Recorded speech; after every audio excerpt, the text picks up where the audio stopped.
Au Wadi de Tizi Ouzou, il y a tous les universitaires qui ont participé à la mascarade des débats sur la loi sur la propriété.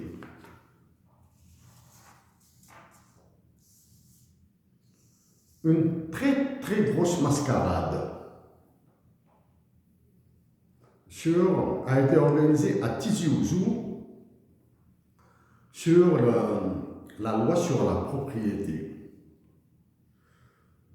Premier élément de cette mascarade, débattre d'une loi qui est déjà votée, oui, c'est pas là. Mais débattre du projet de loi aurait été mieux.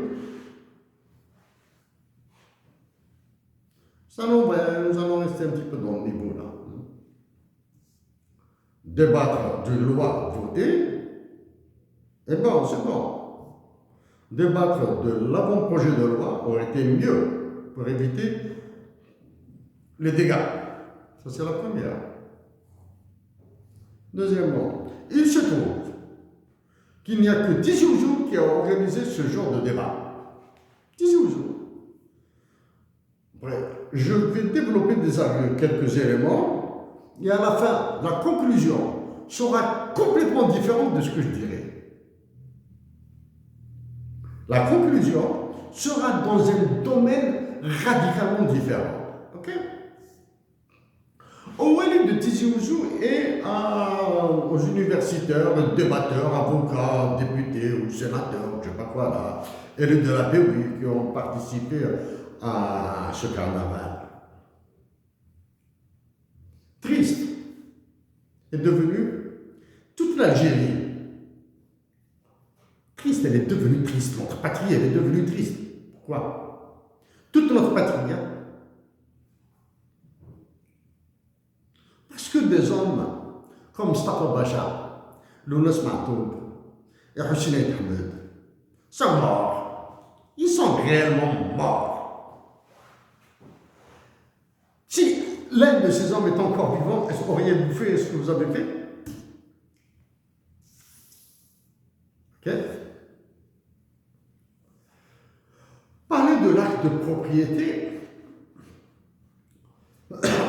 fait penser automatiquement à la propriété d'un lopin de terre, d'une voiture, d'une mobilette, d'une maison, d'un appartement, et tout.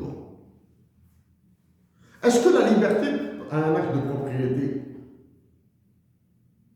Est-ce qu'un Algérien de Tizi Ouzou, de toute l'Algérie, peut circuler dans tout le pays en montrant l'acte de propriété de sa liberté? Je suis propriétaire de ma liberté, je dois faire ce que mes libertés me tolèrent. Parce que je vous vois sauter là, la liberté des uns s'arrête là où commence celle des autres. Non, ça c'est une stupidité qu'il faudra chasser là. La liberté des uns ne doit jamais s'arrêter aussi longtemps qu'elle n'a pas atteint le niveau des libertés des autres. Oh, oui, toute la gente là qui a participé à ça. Donc la liberté, c'est impossible de dire un acte de propriété de la liberté. Me diriez-vous qu'elle est consacrée dans la Constitution? Merci. Merci. Si les libertés, la propriété des libertés est dans la Constitution algérienne, il faut demander d'abord aux magistrats de l'exécuter, de faire valoir leur droit à la propriété. C'est un élément. Deuxième élément. Du temps où je travaillais avec Ihsan El-Kadhi,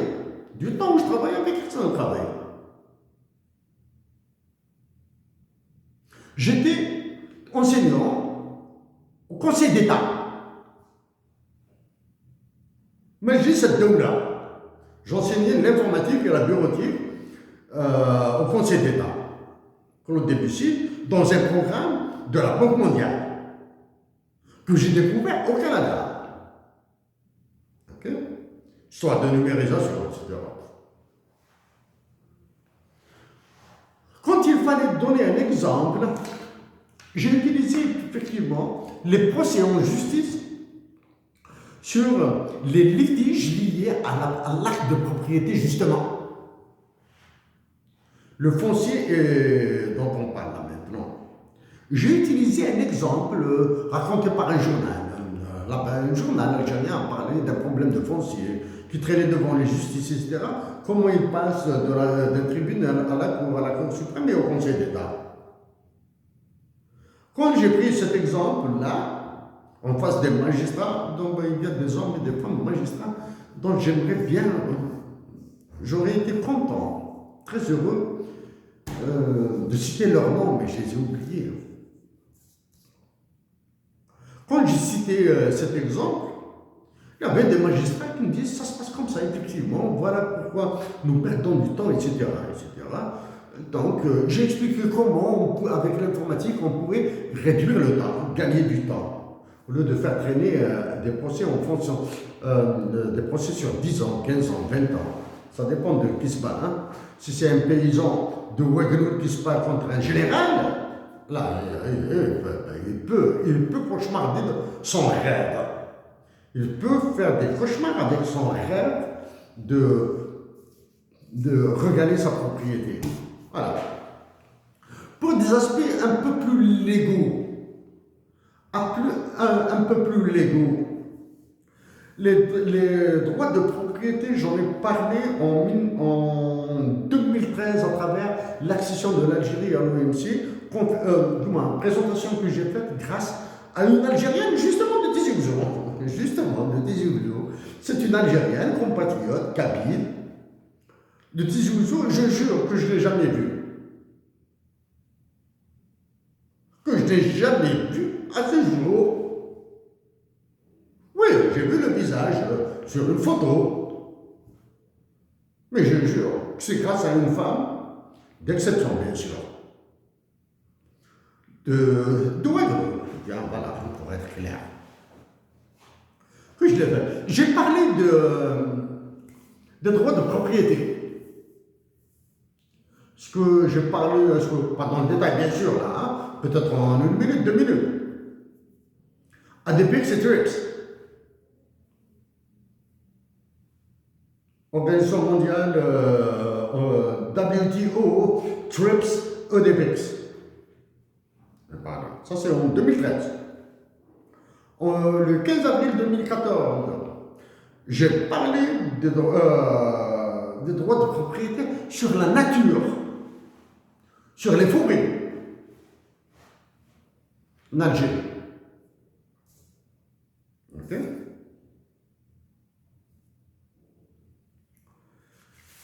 Maintenant, on va revenir, venir vers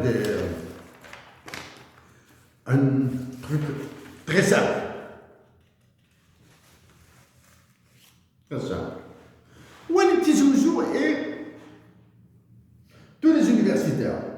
Je répète, hein, il ne faut pas me perdre, hein, pour vous éviter de perdre. La conclusion sera différente. Hein. Quand la police et la gendarmerie de toute l'Algérie arrêtent des dealers de drogue et qu'ils saisissent la drogue, à qui appartient cette drogue? À partir du moment où elle est saisie par les gendarmes, par la sécurité militaire, par les policiers, etc., à qui est transférée la propriété de cette drogue? Sous l'hypothèse que la production de drogue, cannabis, cocaïne, je sais pas moi là, héroïne, tout ça là, sous l'hypothèse que la production en Algérie est nulle. Donc toute cette drogue vient de l'extérieur. Okay? Donc quand vous arrêtez quelqu'un, à qui appartient cette drogue? Ce stupéfiant. Mais allez-vous me dire à l'État algérien D'accord. Dans l'état actuel de l'Algérie, et bien sûr en attendant une nouvelle Algérie, celle que nous voulons, hein, la nouvelle Algérie, celle que nous voulons, nous. Est-ce qu'un gendarme, est-ce qu'un policier, un gendarme, un policier, un officier de l'armée, etc., peut prendre une partie de cette drogue et la remettre sur le marché? Il prendra une partie de cette drogue et la remettre sur le marché via un nouveau dealer, de nouveaux dealers, peut-être des innocents, hein? Enfin, tiens, j'ai quelque chose comme ça, etc. Parce que quand on est dépendant, on a besoin de fumer là. Hein? Il va le redonner à quelqu'un d'autre. Il va créer un dealer. Ce dealer la revend. Il la revend. N'oubliez pas que les premiers arrêtés sont en prison. Hein? Il va la revendre. Quelques jours après, il va dire, ah non, il va dire à un autre policier, à un autre gendarme ou bien à un autre militaire de connivence. Parce que les gangs en Algérie, les mafias sont structurées, ça y est. Vas-y à un tel, je lui ai donné de la drogue, il l'a revendu, etc. Arrête-le, comme ça il va te redonner tout l'argent, parce que c'est des commissions. Il va te redonner tout l'argent, ou bien lui, il va revenir vers le premier qui est censé le protéger, alors qu'il lui dit non, ça je ne peux plus te protéger parce que l'autre, etc., etc. Hein? Ça, c'est la drogue.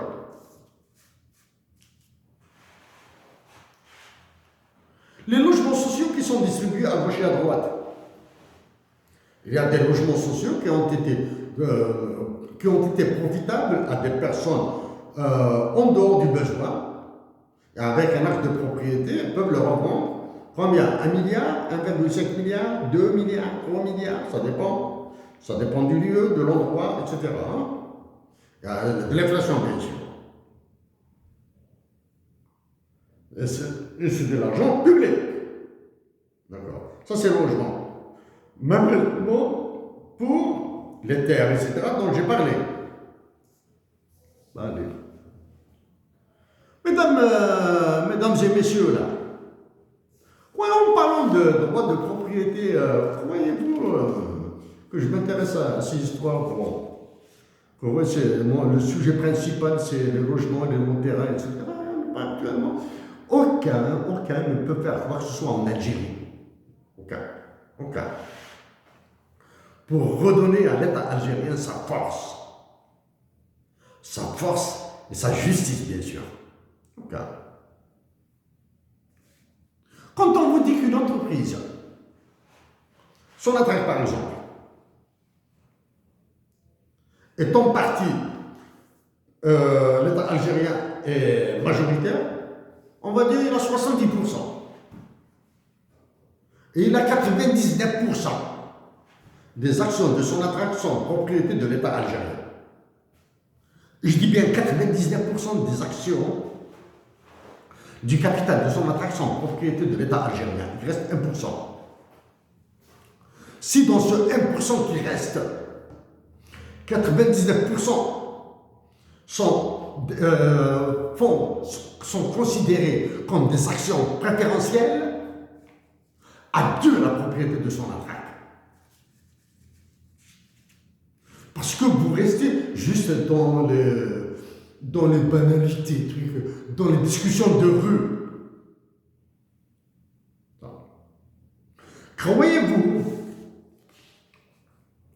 que BlackRock, qui est propriétaire, actionnaire dans Medgaz, le tuyau de gaz qui nous nourrit, hein, celui qui va vers l'Espagne, la France, vers l'Espagne plutôt, hein, Medgaz, et celui qui va vers l'Italie, par l'Est. BlackRock, qui gère un fonds d'investissement qui gère plus de 8 000 milliards de dollars. Hein? 8 000 milliards de dollars. Et si le PIB de l'Algérie est de 200 milliards de dollars, 8 milliards divisé par 200, c'est 40 fois le PIB de l'Algérie. 40 fois le PIB. Croyez-vous que quelqu'un peut s'exprimer devant BlackRock? Donc, quand vous parlez de droit de propriété, ce droit de propriété s'applique tant à des personnes physiques qu'à des personnes morales. Okay? Diriez-vous que l'État est une personne morale? L'État doit être représenté par une personne physique, avec une délégation de pouvoir. Généralement, on dit un plein pouvoir, ou bien un pouvoir plénipotentiaire.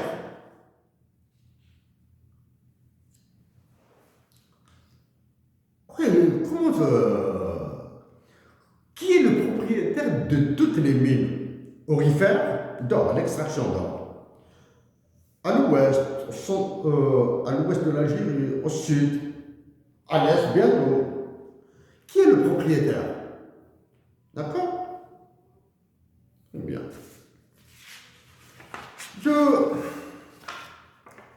Je répète que la conclusion sera tout autre.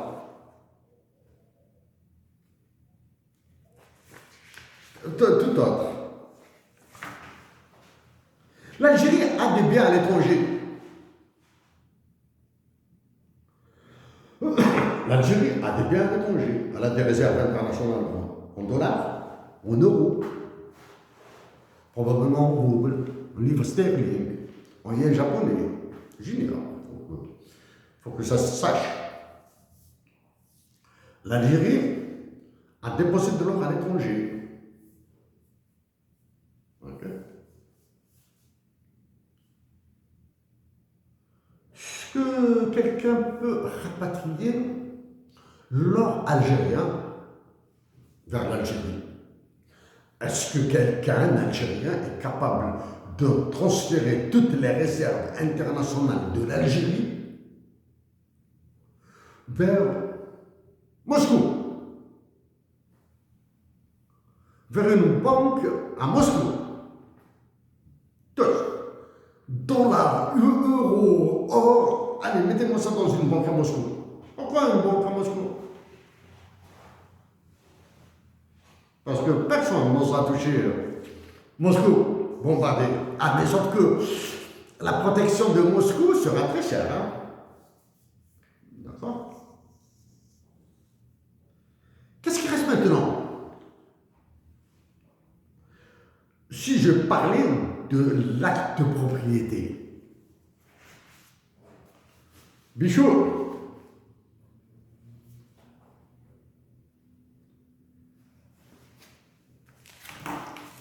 je vais vous dire maintenant quelque chose avant de venir vers la conclusion. Avant de venir vers la conclusion, bien sûr, qui sera différente des autres. Il faut que je trouve ça.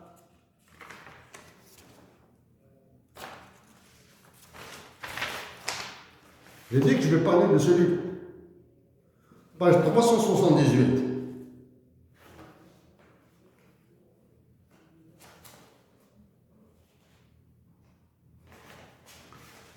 Page 378. Il s'agit de Lee Buchhead. Lee Buchhead. C'est un avocat qui parle dans ce livre. Il a travaillé pour la Banque mondiale. Il est professeur de droit à l'Université d'Édimbourg. Il travaille pour la Banque mondiale. C'est lui qui a réglé le problème de l'Irak. Bon, maintenant, est-ce que la solution du problème de l'Irak, les dettes, etc. de l'Irak, c'est lui. Il écrit dans un conseil qu'il a donné à Yanis Varoufakis. Make sure that the property rights over Greece's gold do not belong to the Central Bank of Greece, but are transferred to the Greek government. For if there is a clash with the ECB, Mario Draghi will try to seize your gold and all the assets of the Central Bank of Greece in lieu of the latest liabilities within the European system of central banks. If you are forced to start a new currency, create a new central bank, to do it and let the existing one fail, so that all Frankfurt's claims open it, die with it. C'est un professeur en droit de l'Université de Limbourg qui a travaillé pour la Banque mondiale, qui a aidé l'Irak et qui a conseillé ce monsieur, Yanis Varoufakis. Je traduis. Make sure that the property rights of the over Greece gold do not belong to the Central Bank of Greece, but are transferred to the Greek government. Sois sûr. Donc, M. Lee Boucher conseille à Yanis Varoufakis, après je vais parler de Yanis Varoufakis, make sure, sois sûr que les droits de propriété de l'or grec n'appartiennent pas à la Banque centrale, la Chambre régionale d'Algérie, et sont transférés au gouvernement. Okay, au gouvernement. For if there is a clash with the ECB, en cas où il y a un clash avec l'ECB, l'ECB c'est European Central Bank, la BCE, la Banque Centrale Européenne. Mario Draghi, comme par hasard, Mario Draghi qui est passé de la présidence de l'ECB à la présidence du Conseil italien, qui est venu en Algérie, il a pris du gaz, etc. l'ECB will try to seize, Mario Draghi va essayer de saisir, de mettre sous séquestre tout l'or et tous les actifs de la Banque centrale grecque en lieu des dettes, des passifs qui viendront après. Within the European system, à l'intérieur du système des banques centrales européennes qui est coiffé par la BCE, et il y a l'Eurogroupe à côté là. Hein.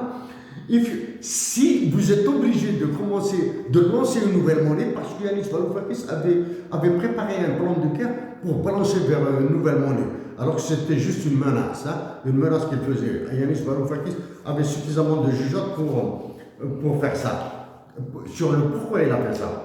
Il avait créé, que vous voulez lancer une nouvelle monnaie, créer une nouvelle banque centrale, laisser notre monnaie s'effondrer, c'est-à-dire l'euro, so that all Frankfurt's claims open air. So, ainsi, toutes les réclamations de Francfort vont mourir avec. Francfort, il y a la Bundesbank, c'est la Banque centrale allemande, mais c'est le siège aussi de la Banque centrale européenne. Donc j'ai dit que l'appel, je vais conclure par un autre aspect qui n'a rien à voir avec ces histoires d'humains, en partie avec ces histoires de propriété. Aujourd'hui même, sur l'APS, laconiquement, un accord a été trouvé entre le ministère des Affaires étrangères de l'Algérie et le ministère des Finances de l'Algérie sur le transfert de propriété de l'Algérie à l'étranger au profit du ministère des Finances. Que va faire le ministère des Finances? Soit il va les détruire, soit les vendre, soit les réhabiliter et les laisser comme des biens de l'Algérie en France. Ou à l'étranger, tous les autres biens de l'Algérie en France. Là, il faudra penser à Amnesty, Medri, etc. C'est un accord aujourd'hui, là. Non. Choisissez ce qu'il va les garder, ce qu'il va les réhabiliter, ce qu'il va les vendre. Moi, je parie, juste un dinar algérien, qui va les garder et les réhabiliter. C'est tout ce que je peux parier. Un dinar sur le maintien de la propriété algérienne, du droit de propriété de l'État algérien sur ses propriétés à l'étranger, qu'il va les réhabiliter. Est-ce qu'il va les vendre? Je m'interdis de parier un sou. Qu'est-ce qui se passe à Béjaïa? Sur la côte de Béjaïa, la côte ouest, apparemment, des constructions sont en train d'être détruites. Oh, ces propriétés, ces constructions qui sont en train d'être détruites appartiennent à quelqu'un, appartiennent à des personnes. Ces personnes sont aussi silence parce qu'elles savent qu'elles sont dans une position de faiblesse. Ok? Elles savent. Position de faiblesse, peu importe le motif de la position de faiblesse. Il y en a marre de cette histoire-là. Je ne connais pas algérien s'interdit d'utiliser une partie de gros édifices, là, de gros bâtiments là, sur la côte ouest de Béjaïa, du côté de Terran, Ouaddès, etc. Terran, Ouaddès, Seket, Taïs, Blixila, etc. C'est paradisiaque. Hein. La même chose sur toute la côte algérienne. Hein. La même chose sur toute la côte algérienne.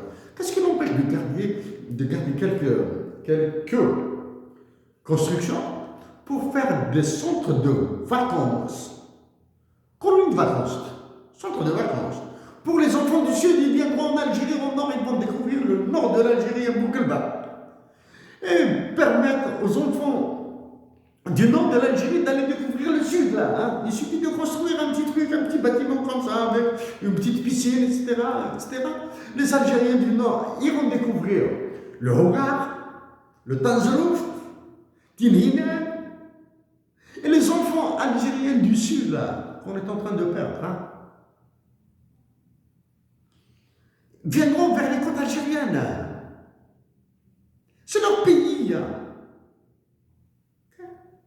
Non, tout ça. Je commence le droit d'auteur, le droit international, les tulips, ADPX, etc. Il y a assez longtemps, du moins, il y a quelques jours de cela, j'ai parlé Tizi Ouzou, pour Tizi Ouzou la carotte, pour Béjaïa, le bâton. Ils sont en train de manipuler Tizi Ouzou et Béjaïa comme jamais auparavant. Parce qu'ils éviteront d'avoir deux régions contre eux. Si Béjaïa et Tizi Ouzou sont déjà contre, Bouira va s'associer. Et dans l'état actuel, dans le climat délétère de l'Algérie, les autres régions vont se lever là. Okay? Donc pour Tizi Ouzou, la carotte, ça se confirme. Pour Béjaïa, c'est le bâton. On voit les Tizi Ouzou et aux universitaires de Tizi Ouzou, je le répète,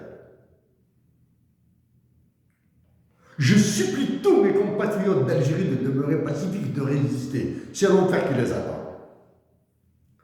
Et je les supplie de soutenir les soldats de l'armée, pas les généraux. Ça, c'est la première.